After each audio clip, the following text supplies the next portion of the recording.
जद कीता पंजाबिया ने कीता है कमाल हो जो बोले सोनिहाल। हम पंजाबी चैनल के दर्शकों का मैं हिमांशु लव बहुत बहुत स्वागत करता हूं। आज मैं जिन सज्जन से आपको मिलवा रहा हूं उनका नाम श्री रमन मिगलानी है। आप और आपका परिवार पाकिस्तान से आकर के गाज़ियाबाद में बसा। हालांकि रमन मिगलानी जी का जन्म गाज़ियाबाद का ही है। यहाँ पर इनके अच्छे बड़े उद्योग हैं। मैं सर्वप्रथम रमन मिगलानी जी का स्वागत करता हूँ। नमस्कार रमन जी। नमस्कार हिमांशु भैया। रमन जी, मैं आपसे जानना चाहूँगा कि आप और आपका परिवार गाज़ियाबाद में कैसे आया, कब आया, आने के बाद परिवार ने कैसे कैसे व्यापार किया, यहाँ खड़े हुए। सर्वप्रथम मैं आपका आभारी हूँ कि आपने मुझे इस योग्य समझा कि आपने अपने चैनल पे मुझे आमंत्रित किया, उसके लिए बहुत बहुत शुक्राना आपका। मेरे दादके साइड पहले मिंट कुमरी एक जगह है जो अब पाकिस्तान में है। विभाजन के टाइम पे 1947 में वो लोग वहाँ से यहाँ आए। उसके बाद वो आके पंजाब में एक जगह है फाजिल्का, अरनी आला, वहाँ वो आके बसे। वहाँ पे कुछ खेतियाँ की, मजदूरी की।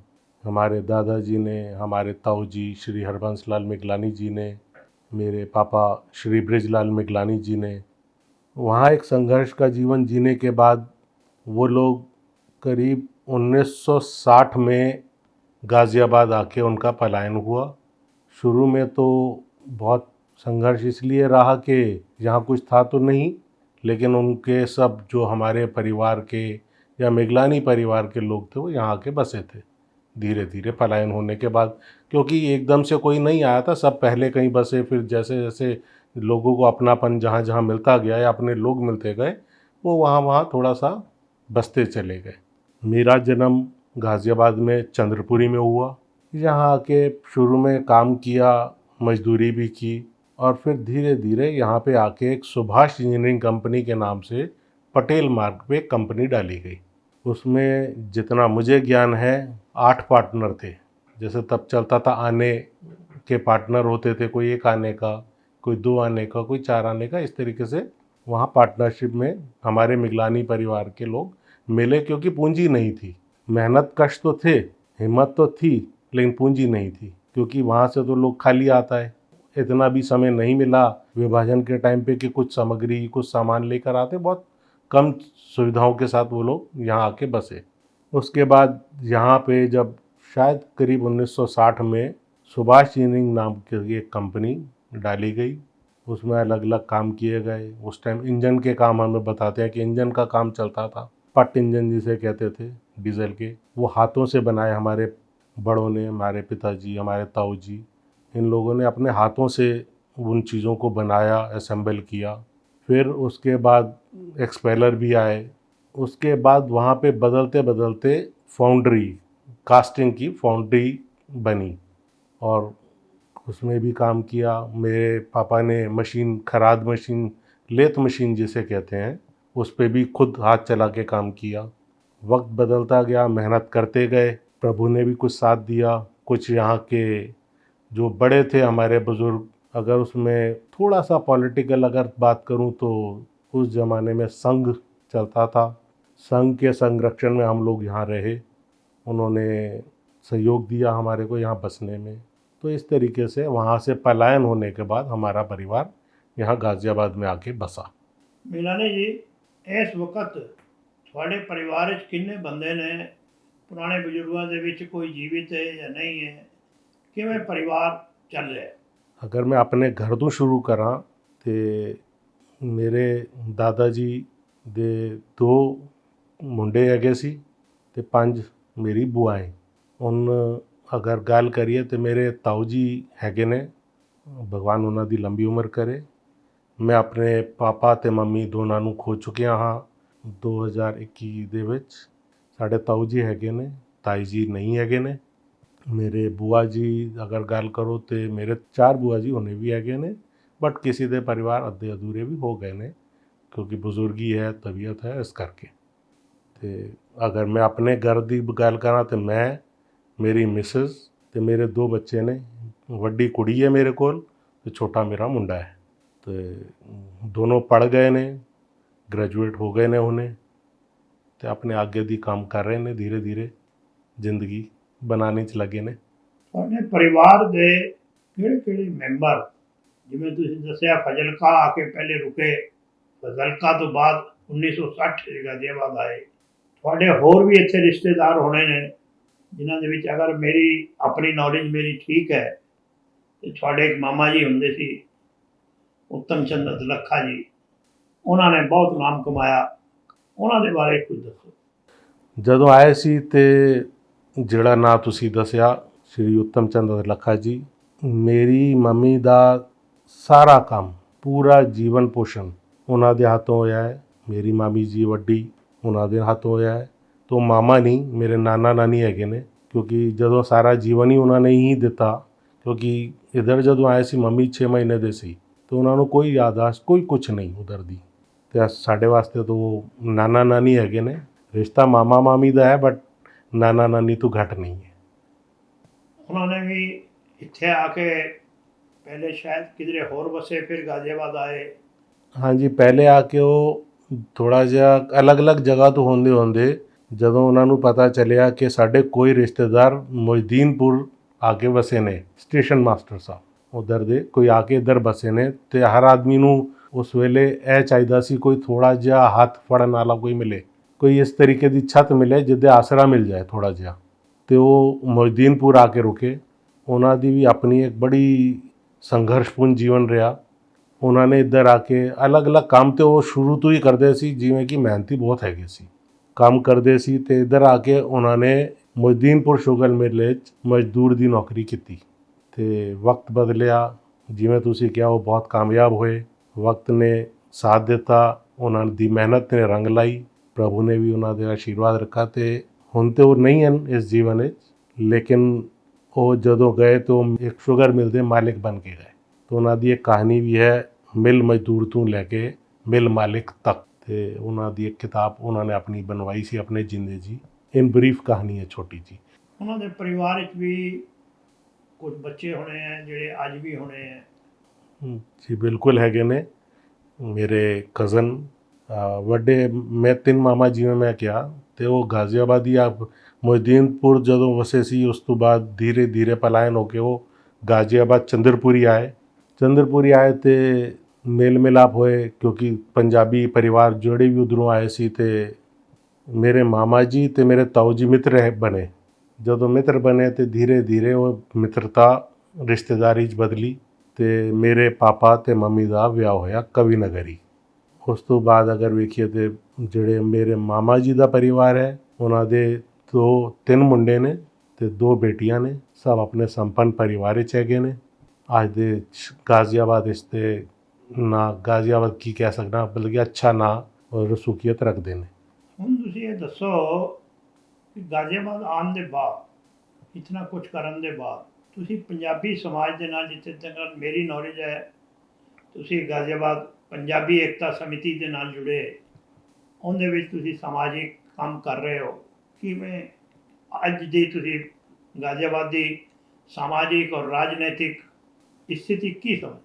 32 ਤੋਂ 35 ਸਾਲ ਹੋ ਗਏ। ਯੰਗ ਏਜ ਹੁੰਦੀ ਹੈ। ਮੇਰੇ ਸ਼ਾਦੀ ਤੋਂ ਪਹਿਲੇ ਦੀ ਗੱਲ ਹੈ। ਸਾਡੇ ਵੀਰ ਇੱਕ ਸੁਨੀਲ ਮਿਗਲਾਨੀ ਜੀ, ਉਹ ਵੀ ਅੱਜ ਦੀ ਅੱਛੀ ਪੰਜਾਬੀ ਗਾਜ਼ੀਆਬਾਦ ਦੇ ਅੱਛੇ ਕਾਰੋਬਾਰੀ ਹੈਗੇ ਨੇ।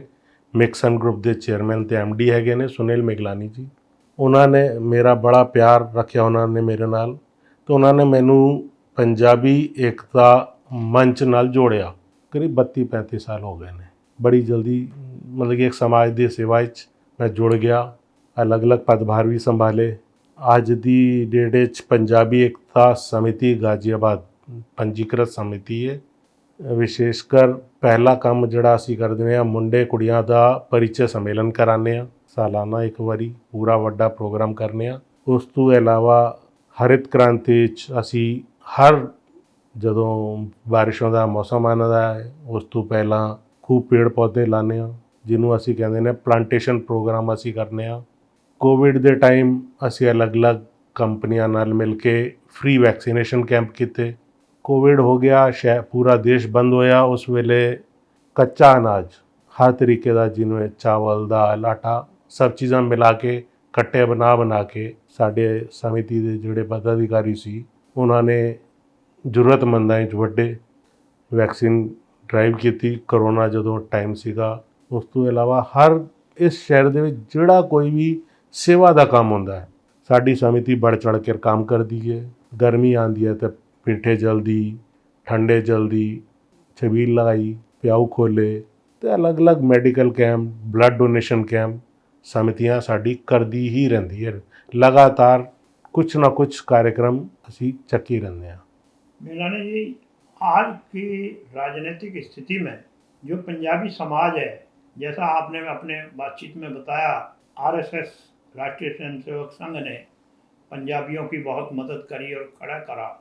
आप लोग जो वर्तमान पंजाबी हैं, पंजाबी समाज है, वो किस स्थिति में खड़ा है? मैं खुद आरएसएस भी कुछ टाइम रहा, एक शाखा च गया, ਜਿਹੜੇ कार्यक्रम होंगे ने उसमें शामिल होया।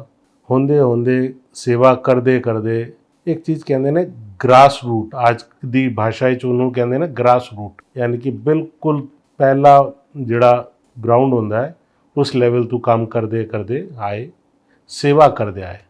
अगर अज गल करा तो कुछ नहीं मिलिया। पॉलिटिकली अगर गल करा तो सेवा तो असी बहुत की पूरे परिवार ने, मैं भी उनका ही एक हिस्सा, छोटा ही हिस्सा हाँ।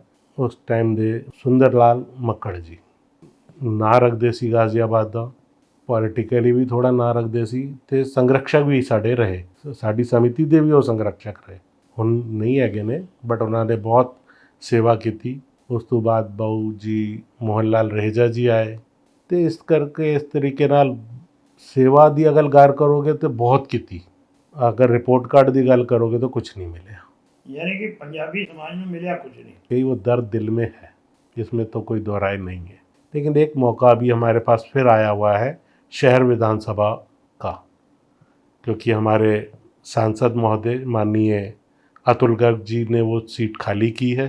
तो मैं चाहूँगा कि उस सीट को हमारे किसी भी पंजाबी भाई को दिया जाए। आज की तारीख में पंजाबी बिरादरी में कैसे कैसे परिवर्तन देख रहे? परिवर्तन देखो, मैं तो पंजाबी बोल लेना, मेरे पापा उन्हों की एजुकेशन पंजाबी पूरी है। उन्होंने जोड़ा 10th का सर्टिफिकेट एक बार बड़ा पुराना मैं वेख्या तो पंजाबी ची सी, वो गुरमुखी पढ़ते भी सी, लिखते भी सी। मैं लिख तो नहीं सकता, बोल समझ सब सकना। वक्त बदल गया, शहरों की चीज़ें, हवा आबो हवा बदल गई, अब बच्चे पंजाबी कम बोलते हैं। मैं अपनी दादी के साथ पंजाबी बोलता था, क्योंकि समझते ही पंजाबी है सी, दादा दादी समझते ही पंजाबी है सी, मेरे पापा पंजाबी बोलते सीगे। तो हुण बच्चे आ गए ने थोड़ा कम बोलते हैं। असी कहने हैं जरूर बोलो, विरसे नाल जुड़े रहोगे तो सुखी रहोगे। एक होंदी है मातृभाषा, एक होती है राष्ट्रभाषा। मातृभाषा पंजाबी, राष्ट्रभाषा हिंदी, इंटरनेशनल लैंग्वेज इंग्लिश। तो मैं तीनों बोल लेना, समझ लेना, जिधर जड़ी जरूरत पड़े वो कर लेना। पंजाबी समाज जो है, आप जो जैसे जैसे बता रहे हो, जैसे आपने कहा सेवा भी बहुत कर रहे हैं, क्या पंजाबी समाज इन सब चीज़ों से संतुष्ट है? अगर अपनी घर की गल करेंगे, कारोबार की गल करेंगे, मेहनत करके बनाया है, एक एक ईंट एक एक रोड़ा जोड़ के बनाया है, तो हाँ कुछ पाया है, बहुत कुछ खोया है। अगर गल करोगे पॉलिटिक्स की तो कुछ नहीं, 0 0 नील बटा सन्नाटा। मिलानी जी, जो परिवार के बच्चे हैं वो परिवार में पंजाबी बोलते हैं नहीं बोलते, पंजाबी खाना पसंद करते हैं नहीं, पंजाबी पहनावा, हमारे पंजाबियों में महिलाएं सलवार सूट पहनती हैं, क्या ऐसे आज के बच्चे पंजाबी पहनावा या पंजाबी त्योहारों को मनाते हैं या नहीं मनाते? बिल्कुल बनाते ने, खूब हर्षोल्लास नाल बनाते ने। मेरी धर्मपत्नी अंजना कपूर मिगलानी, क्योंकि पिछला जोड़ा मेरा परिवार है, ससुराल मेरा कपूर फैमिली है, तो नाज कर दिए कि मैं पंजाबी हाँ, गर्व नाल कहती है मैं कपूर फैमिली की बेटी हाँ। मेरी बेटी खुद कहती है मैं तो पंजाबी परिवार ही जाना है। तो वो पूरे जिवें तुसीं क्या पंजाबी वो पजामीदार भी पहनती है, वो सूट भी पहनती है, मॉडर्न भी है, पढ़ी लिखी बच्ची है, लेकिन पूरा फुल पंजाबी अटायर यानी वस्त्र वाली गल करो तो कर दी है। साढ़े घरे पूरा पंजाबी खाना बनता है, आज भी बनता है, बिल्कुल प्योर जिवें पंजाबी खाना जिन्हों कहते ने वो हर चीज़ बनती है तो इन शौक नाल खाई जाती है, इसलिए बनती है।